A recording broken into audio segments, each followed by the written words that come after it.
যারা যুবসাথী পায়নি চিন্তা করবে না, ডেকে ডেকে আবার ঠিক করাতে হবে, আশ্বস্ত করলেন মমতা। তৃণমূলে পার্টি অফিসে ঢুকে ক্যারাম খেলছিল 3 জওয়ান, শোনা মাত্রই কঠোর পদক্ষেপ কমিশনের। 186 জনের মধ্যে বৈধ ভোটার মাত্র 3, সাপ্লিমেন্টারি লিস্ট দেখে মতুয়া গড়ে ব্যাপক ক্ষোভ।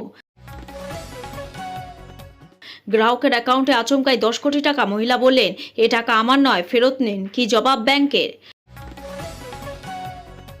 মুসলিমরা চাইলে হিন্দুদের কেটে গঙ্গায়, নির্বাচনী উত্তাপে উত্তেজিত অধীর। লক্ষ্মীর ভান্ডার যুবসাথীর পর আরও এক প্রকল্প, ভোটের মুখে প্রবীণদের জন্য বড় ঘোষণা অভিষেকের। এপ্রিল থেকে বাজারে ইথানল মেশানো পেট্রোল, সংকট কাটাতে নয়া পদ্ধতিতে জোর মোদির। ভোটার তালিকা থেকে নাম বাদ পড়েছে, ট্রাইব্যুনালে অনলাইনে আবেদনের ব্যবস্থা চালু হয়ে গেল, কিভাবে করতে হবে জেনে নিন। রাজস্থানে ভয়াবহ অগ্নিকাণ্ড, পুড়ে ছাই 200 বিঘা জমির গম, সর্বশান্ত কৃষকেরা। রোগীর জন্য প্রয়োজন ও নেগেটিভ রক্ত, খবর পেয়ে প্রচার ফেলে রক্তদান করতে ছুটলেন নদিয়ার কল্যাণী প্রার্থী। ভোটের মুখে ডিএ নিয়ে বড় ঘোষণা রাজ্যের, দিলীপের মুখে এবার মুখ্যমন্ত্রীর নাম। প্রচারে বেরিয়ে বাড়ি বাড়ি জলের বালতি পৌঁছে দিলেন বিজেপি প্রার্থী। এবার যে দৃশ্য দেখা গেল দুর্গাপুর পশ্চিমে। সাপ্লিমেন্টারি লিস্টের নাম বাদ, এসআইআর ট্রাইব্যুনালে কিভাবে আবেদন করবেন দেখুন, ধাপে ধাপে রইল জরুরি তথ্য বিস্তারিত। কয়েক হাজার সেনা পাঠাচ্ছে আমেরিকা, ইরানে গ্রাউন্ড অপারেশনের প্রস্তুতি। খার্ক কি দখল করে যাবে? খার্ক কি দখল হয়ে যাবে? বেছে বেছে দেশ থেকে বের করে দেওয়া হবে, জরুরি বার্তা কেন্দ্রীয় স্বরাষ্ট্রমন্ত্রী। এমন একটি দলের হয়ে দাঁড়াচ্ছেন যারা ধর্ষকদের গলায় মালা পরিয়ে উল্লাস করে। নির্যাতিতার মা প্রার্থী হতে বিস্ফোরক জুনিয়র ডাক্তাররা। পানিহাটিতে বিজেপি প্রার্থী অভয়ের মা রত্নার প্রচারে সুকান্ত মজুমদার, কেউ অপরাধ করলে এখনই নামছে না দুর্যোগের খাড়া, কবে থেকে কমবে বৃষ্টি? আবহাওয়ার লেটেস্ট আপডেট। হরমুজ প্রণালী দখল করে নেবে আমেরিকা, মধ্যপ্রাচ্যে পৌঁছে গেলেন 3500 সেনা। এরপর চাষের জমিতে লক্ষ্মী লাভ, আস্ত হেলিকপ্টার কিনলেন উত্তরপ্রদেশের কৃষক, বেড়াতে যাবেন থাইল্যান্ডে। ভোটের বেলায় প্রচারে রাস্তা থেকে বৃদ্ধার বাড়িতে দুবালতি জল টানলেন বিজেপি প্রার্থী। ইরান যুদ্ধ, ট্রাম্প বিরোধী বিক্ষোভে উত্তাল আমেরিকা, ইউরোপ, নো কিংস ডাক দিয়ে পথে লক্ষ লক্ষ মানুষ। এতক্ষণ শুনছিলেন সংবাদ শিরোনাম, এবার আসছে বিস্তারিত খবরে। ভিডিওটি ভালো লাগলে লাইক করুন এবং আমাদের ইউটিউব চ্যানেলটি সাবস্ক্রাইব করুন। যারা যুবসাথী পায়নি চিন্তা করবে না, ডেকে ডেকে আবার ঠিক করাতে হবে, আশ্বস্ত করলেন মমতা। মোবাইলে বেজে উঠেছে নোটিফিকেশন, স্ক্রিনে ভেসে উঠেছে মমতা বন্দ্যোপাধ্যায়ের ভিডিও শুভেচ্ছা বার্তা, কিন্তু ব্যাংকে দোরগোড়ায় গিয়ে ফিরতে হচ্ছে খালি হাতে। যুবসাথী প্রকল্পে টাকা ঢোকার আশায় এখনও রাজ্যের উত্তর থেকে দক্ষিণ হন্যে হয়ে অ্যাকাউন্টে ব্যালেন্স পরীক্ষা করছেন লক্ষ লক্ষ যুবক যুবতী। প্রকল্পের সুবিধাভোগীর তুলনায় টাকা প্রাপকের সংখ্যা এখন নগণ্য হওয়ায় ভোটমুখী বাংলায় রীতিমতো অস্বস্তিতে শাসক দল। নবান্ন সূত্রে খবর, যুবসাথী প্রকল্পের জন্য অনলাইন ও অফলাইন মিলিয়ে মোট 74 লক্ষ আবেদন জমা পড়েছিল, কিন্তু এই বিপুল পরিমাণ তথ্য যাচাই করতে গিয়ে দেখা যায় কয়েক লক্ষ আবেদনকারী ইতিমধ্যেই লক্ষ্মীর ভাণ্ডারের সুবিধা পাচ্ছেন। নিয়মানুযায়ী জোড়া প্রকল্পের সুবিধা দেওয়া সম্ভব নয়, ফলে স্ক্রুটিনির পর প্রায় 20 লক্ষ আবেদন বাতিল করে আপাতত 54 লক্ষ উপভোক্তাকে এই ভাতার জন্য যোগ্য বলে চিহ্নিত করা হয়েছে। টাকা না পাওয়া নিয়ে যখন নিচুতলায় অসন্তোষ তৈরি হয়েছে, রবিবার পুরুলিয়ার মানবাজারের সভা থেকে ড্যামেজ কন্ট্রোলে নামলেন মুখ্যমন্ত্রী। তিনি স্পষ্ট জানান, যারা যুবসাথী পাননি তাদের আবেদনে কিছু যান্ত্রিক ত্রুটি বা ডুপ্লিকেট সমস্যা হয়েছে, ওটা ডেকে ডেকে আবার ঠিক করিয়ে দেওয়া হবে। এটা কোনো ভিক্ষা নয়, যুবকদের হাত খরচ লাগে, তারাও ভবিষ্যতে চাকরি পাবেন। জেলা প্রশাসনগুলিকে দ্রুত নথি পরীক্ষা করে রাজ্যকে রিপোর্ট পাঠানোর নির্দেশ দেওয়া হয়েছে। তৃণমূলে পার্টি অফিসে ঢুকে ক্যারাম খেলছিল 3 জওয়ান, শোনা মাত্রই কঠোর পদক্ষেপ কমিশনে। তপ্ত বাংলাকে ঠান্ডা করতে ওদের আনা হয়েছে। এলাকায় শান্তি বজায় রাখা, সাধারণ মানুষকে নিরাপত্তা দেওয়াই তাদের প্রধান কাজ, কিন্তু সেই গুরুদায়িত্ব ভুলে একেবারে শাসক দলে পার্টি অফিসে ঢুকে ক্যারাম খেলায় মেতে উঠলেন কেন্দ্র বাহিনীর জওয়ানেরা। দেখা মাত্রই অ্যাকশনে কমিশন। কর্তব্য গাফিলতি এবং নিরপেক্ষতা ভঙ্গের অভিযোগে 3 সিআরপিএফ জওয়ানকে তৎক্ষণাৎ সাসপেন্ড করার নির্দেশ। ঠিক কি ঘটেছিল? সূত্রে খবর, শনিবার বীরভূমের এক এলাকায় টহল দেওয়ার কথা ছিল কেন্দ্র বাহিনী, কিন্তু ডিউটি চলাকালীন আচমকে 3 জওয়ান ঢুকে পড়েন তৃণমূল কংগ্রেসের একটি স্থানীয় কার্যালয়। সেখানে বসে থাকা কর্মীদের সঙ্গে আড্ডায় মেতে ওঠেন বলে অভিযোগ। পাশাপাশি শুরু হয় জোরদার ক্যারাম খেলা।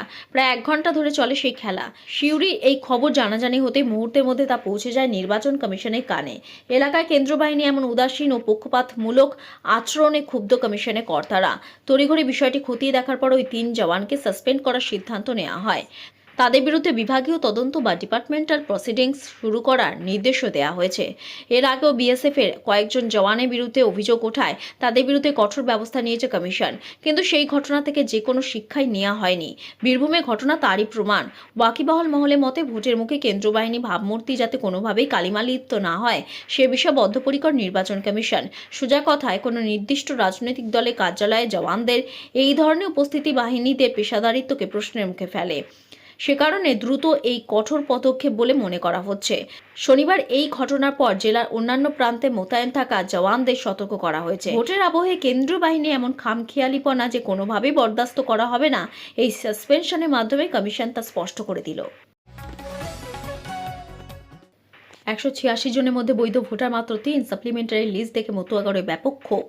বাগদার পর এবার গাইঘাটা। শুক্রবার গভীর রাতে দ্বিতীয় অতিরিক্ত ভোটার তালিকা প্রকাশিত হতে মাথায় যেন আকাশ ভেঙে পড়ল মতুয়া মহলে। দেখা গেল গাইঘাটার চাঁদপাড়ায় 173 নম্বর বুথ এলাকায় 186 জনের বৈধ ভোটার মাত্র 3। বাকি 183 জনের নামই বাদ পড়ে গিয়েছে। এমন তালিকা দেখে স্বভাবতই ব্যাপক ক্ষুব্ধ মতুয়ারা। বড়সড় আন্দোলনে হুঁশিয়ারি দিয়েছেন। ভোটার তালিকায় নাম তোলার জন্য কমিশন গঠিত ট্রাইব্যুনালে কিভাবে আবেদন করবেন সে বিষয়ে ওয়াকিবহাল নন তারা। সব মিলে চূড়ান্ত অনিশ্চয়তায় সময় কাটছে। চাঁদপাড়া 173 নম্বর বুথে 186 জনের নাম বিচারাধীন ছিল চূড়ান্ত ভোটার তালিকায়। শুক্রবার দ্বিতীয় সাপ্লিমেন্টারি লিস্ট বেরোতেই দেখা গেল তার মধ্যে 183 জনের নামই বাদ চলে গিয়েছে।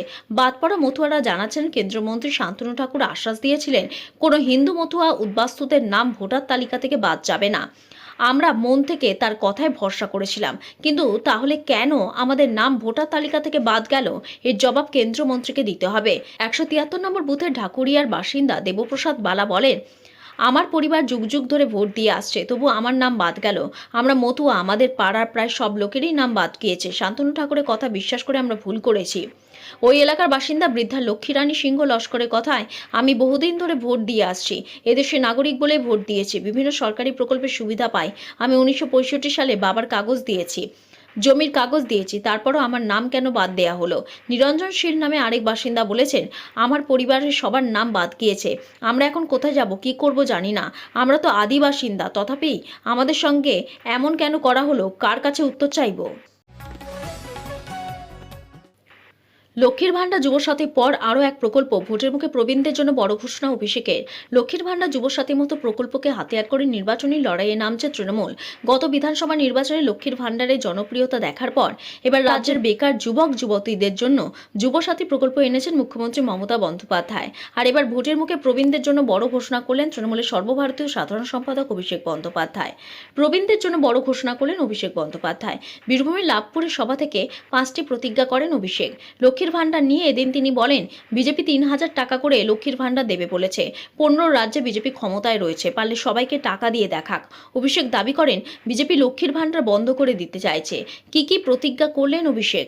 এরপরেই 5টি প্রতিজ্ঞা করেন অভিষেক। প্রথম প্রতিজ্ঞা, আজীবন লক্ষ্মীর ভাণ্ডার দেয়া হবে। দ্বিতীয় প্রতিজ্ঞা, সকলের বাড়িতে যাবে নলবাহিত পরিশ্রুত জল। তৃতীয় প্রতিজ্ঞা হলো দুয়ারে স্বাস্থ্য মডেল।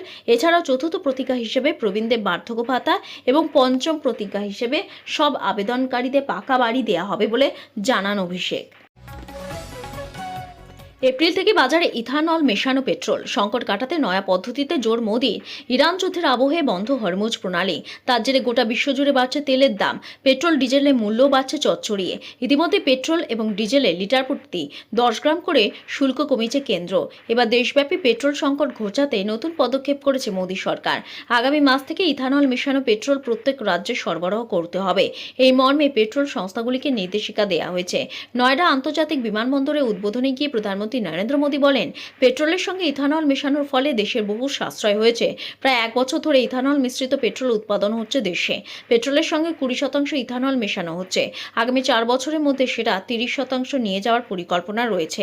দেশজুড়ে পেট্রোল সংকটের মধ্যে কেন্দ্রের তরফে তেল বিক্রেতা সংস্থাগুলিকে নির্দেশ দেওয়া হয়েছে, 1 এপ্রিল থেকে ইথানল মিশ্রিত পেট্রোল সরবরাহ করতে হবে দেশের প্রত্যেক রাজ্য এবং কেন্দ্রশাসিত অঞ্চলে।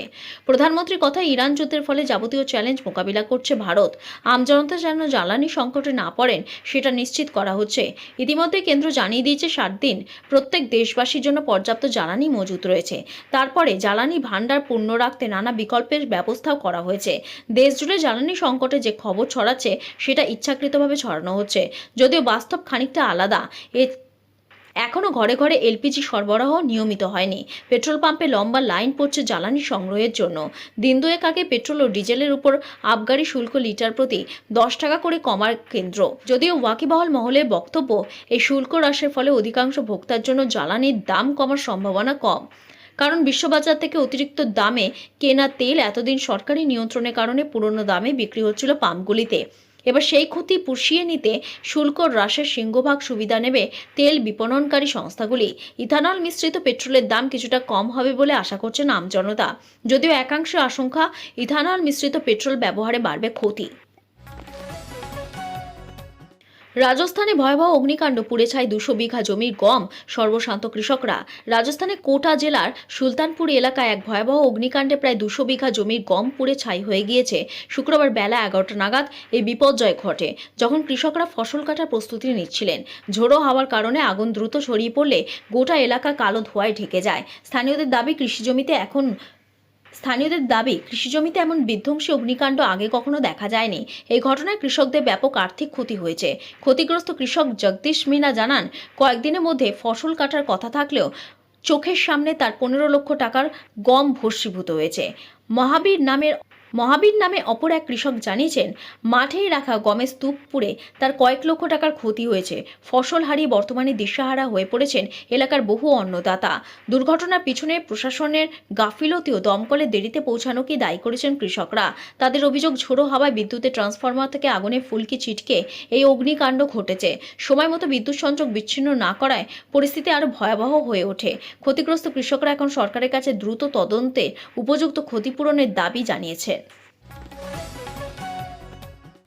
এখনই নামছে না দুর্যোগে খাড়া। কবে থেকে কমবে বৃষ্টি? আবহাওয়ার লেটেস্ট আপডেট। দক্ষিণবঙ্গে ঝড় বৃষ্টি কমবে, বাড়বে তাপমাত্রা। পশ্চিমের জেলাগুলিতে এপ্রিল মাসের প্রথম সপ্তাহে তাপমাত্রা 40 ডিগ্রিতে পৌঁছতে পারে। উত্তরবঙ্গের উপরের দিকে জেলাতে বজ্রবিদ্যুৎ সহ বৃষ্টি বিক্ষিপ্তভাবে। দক্ষিণবঙ্গে আংশিক মেঘলা আকাশ।